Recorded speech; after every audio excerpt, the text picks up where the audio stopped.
अस्सलामुअलैकुम। मोहम्मद अज़हर सिद्दीक अपने programme match views के साथ हाजिर खिदमत है। 6 मई 2024 मुबारक हो पूरी कौम को। मैंने आपको कहा था कि ये वाला जो फ़ैसला है मखसूस रिश्ते तकसीम करने की हद तक ये सस्टेनेबल नहीं है।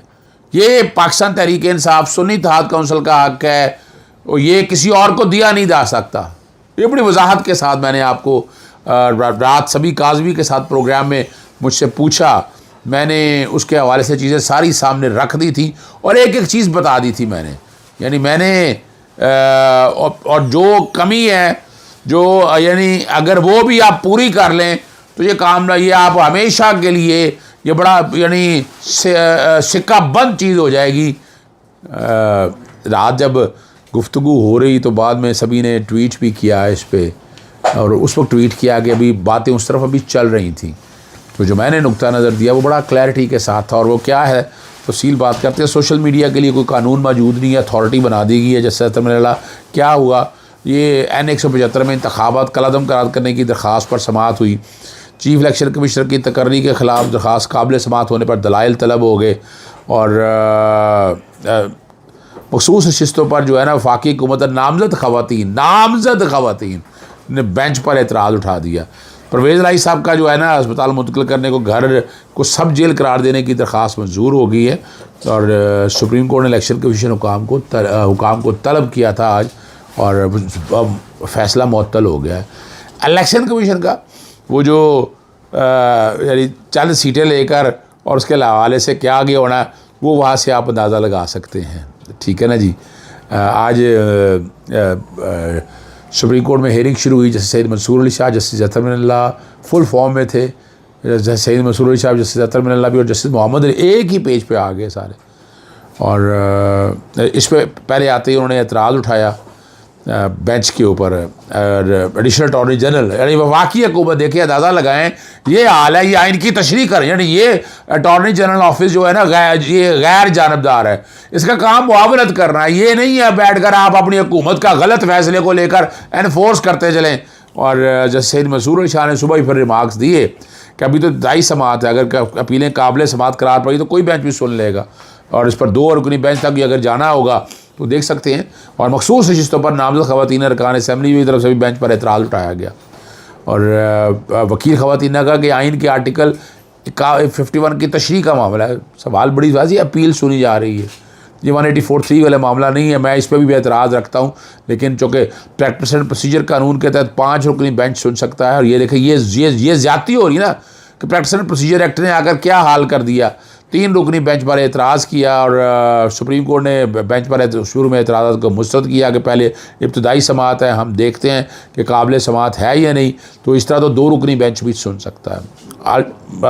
अल्टीमेट जो समाअत हुई ट्वीट भी किए मैंने और जो मैंने बातें कही थी वो सच साबित हुई। और बेंच ने जो है ना इलेक्शन कमीशन का फैसला, जो पहला इलेक्शन कमीशन का फैसला ना जिसमें उन्होंने कहा सीटें नहीं देनी, चूँकि पार्टी सिंबल नहीं है, यानी अंदाज़ा लगाएं क्या है, पार्टी सिंबल नहीं है। ऐसे चले ही तो फिर दूसरा जो मामला था सुन्नी इत्तेहाद कौंसिल वाला, सुन्नी इत्तेहाद कौंसिल के साथ आज़ाद अरकान शामिल हो गए थे। सुन्नी इत्तेहाद इलेक्शन नहीं लड़ा तो फिर क्या हो गया, कहाँ लिखा हुआ ये। और इलेक्शन कमीशन कौन है तशरीह करने वाला, ये मैं बहुत अरसे से बात कर रहा हूँ। और इलेक्शन कमीशन अपने इख्तियार से तजावज़ किया जा रहा है और हमारी सुप्रीम कोर्ट इस पर नोट है। देखें ये ये बंद बांधने की ज़रूरत है। अब सुप्रीम कोर्ट में ये बंद बांधना है कि इलेक्शन कमीशन जो अपने इख्तियार से तजावज़ कर रहा है उसको रोकना होगा। और पेशावर हाई कोर्ट ने जो है ना उसी बात को अपहेल्ड कर दिया। इलेक्शन कमीशन का फैसला भी मुअत्तल हो गया और पेशावर हाई कोर्ट का फैसला भी मुअत्तल हो गया। आपको याद है पहली हेयरिंग में सुन्नी इत्तेहाद कौंसिल ने इस दफ़ा अच्छा काम किया कि फैसल सिद्दीकी को अंगेज किया। लेकिन एक बड़ी वजह जो मैं बता दूं आपको, बेंच आपको अच्छा मिल जाना था। वकील कोई भी हो लेकिन ये बेंच अच्छा मिल जाना ये बड़ी बात थी। और जस्टिस मंसूर अली शाह ने इस्तफसार किया कि 7 उम्मीदवार ताहाल आज़ाद हसीयत में कौमी असम्बली का हिस्सा है। जस्टिस अतर मिनल्ला ने इस्तफसार किया कि PTI एक रजिस्टर्ड सियासी जमात है। इस पर बताया गया कि एक रजिस्टर्ड सियासी जमात है और अब रजिस्टर्ड सियासी जमात है सिर्फ इलेक्शन में हिस्सा नहीं लिया। जैसे मोहम्मद अली मज़हर ने इस्तग़फ़ार किया कि आज़ाद अरकान को कितने दिनों में किसी सियासी जमात में शमूलियत इख्तियार करनी होती, फैसले आज़ाद और आज़ाद अरकान को 3 रोज़ में, और 3 रोज़ में सुन्नी इत्तेहाद काउंसिल में वो शमूलियत इख्तियार कर ली थी।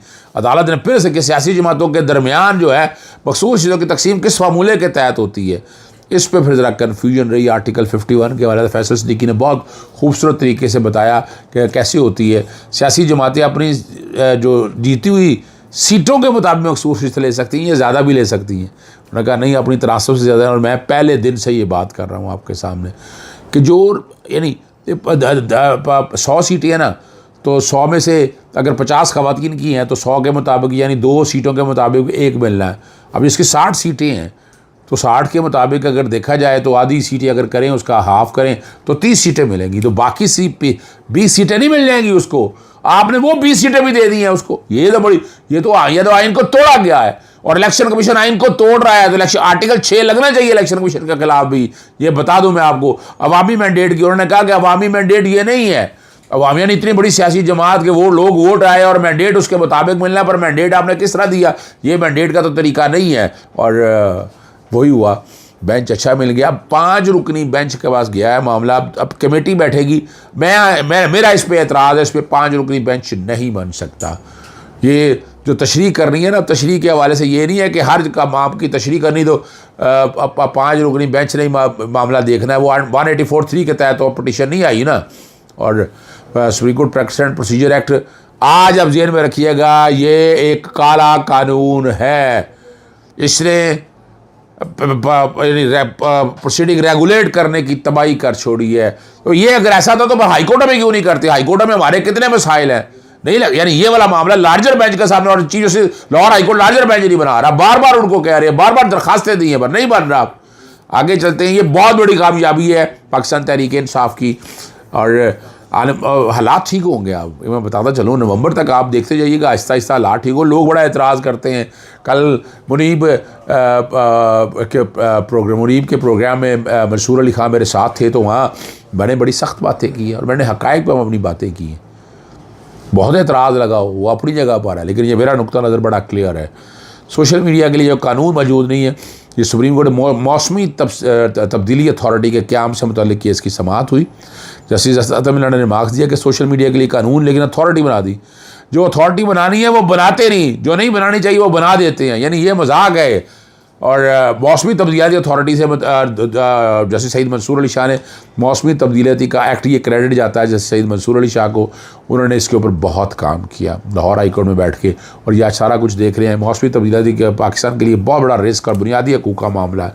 इतने साल बाद भी अथॉरिटी कायम नहीं की। अटॉर्नी जनरल आए, फिर इस मामले को देखेंगे। मौसमी तब्दीली के हवाले से ये ख़तरात तो मौजूद हैं और ये मजाक हो रहा है। यानी पाकिस्तान में आइन के साथ जो खिलवाड़ हो रहा है, बताए दूसरे मुल्कों में होता है। और बड़ा फैसला जो है अगला, वो भी मुबारक हो चौधरी परवेज़ लाई वाला। मैंने कहा था कि वो सब जेल, क्योंकि अंडर ट्रायल पे, पहले क्लियर कर दूँ, इमरान खान साहब सज़ा याफ्ता है, बुशरा बीबी साहब भी सज़ा याफ्ता है, चौधरी परवेज़ लाई और बाकी जितने भी है, सनम जावेद है, महमूद रशीद है। तो ये एक रास्ता खुल गया है परवेज़ रशीद के लिए भी, महमूद रशीद के लिए, महमूद रशीद के लिए भी, डॉक्टर यास्मीन राशिद के लिए भी, उमर चीमा के लिए, इन सब के लिए एक रास्ता खुल गया है कि कल ये भी सब जेल के लिए जा सकते हैं। अब देखना ये है, इस्लामाबाद हाई कोर्ट का जस्टिस अरबाब जहांगीर ने यह फैसला दिया है और परवेज़ घर मुंतकिल करने के मुताबिक सब जेल करार देने की दरख्वास्त मंजूर कर ली है। 15 दिन में हाउस अरेस्ट का प्रोसीजर मुकम्मल करने का हुक्म दिया है। महफूज फैसला सुनाया। परवेज़ उनकी मर्ज़ी के मुताबिक तभी सहूलत फराहम करने का हुक्म दिया है। 78 साल है और इलाज से मुताल्लिक मामला भी देख लेते हैं। और ये देखिए, अंडर ट्रायल प्रिजनर है। क्या जुर्म किया? सिर्फ इमरान खान के साथ खड़ा है ना चौधरी परवेज़, और क्या जुर्म है?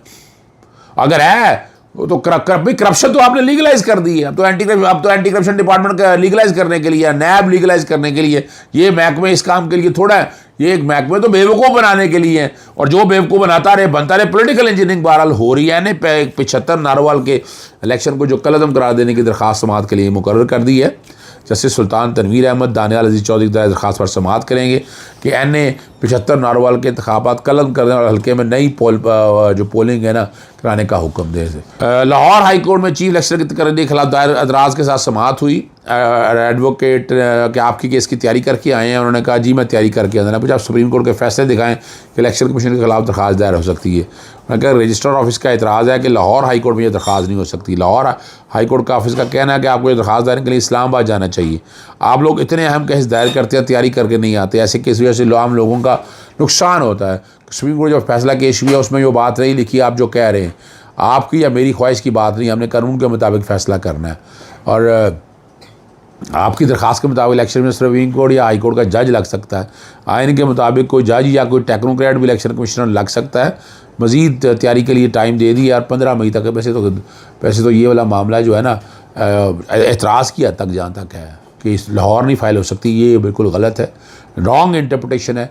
बिल्कुल कर सकती हैं। उसके बाद भी आप पहले उसकी काबिल समात होने के बारे में फ़ैसला कर लें, उसके बाद देख लीजिएगा जो बातें कर रही हैं। हर्ज क्या है? रजिस्ट्रार ऑफिस को इतना ताकतवर कर दिया, क्यों ताकतवर किया? ये ख़त्म होना चाहिए। ये रवायत अच्छी नहीं है कि एक इंतज़ामी ओहदे को आपने इतनी इंपॉर्टेंस दे दी है। इंतज़ामी ओहदे को इंतज़ामी ओहदा ही रहना चाहिए। और ये हमारे यहाँ बहरहाल बहुत ताकतवर है रजिस्ट्रार ऑफिस। अब वो कोई दरख्वास्त जल्दी समात की दे वो नहीं लगनी, कोई आना है वो क्लर्क बैठे होते हैं, वो इतराज़ दिखाते हैं काबिल समात है या नहीं। इस पर इतने फैसले आ चुके हैं मगर फिर भी ये इस्तेहसाल हो रहा है हमारे यहाँ। इजाज़त चाहता हूँ। अस्सलाम वालेकुम, अल्लाह हाफ़िज़, पाकिस्तान जिंदाबाद।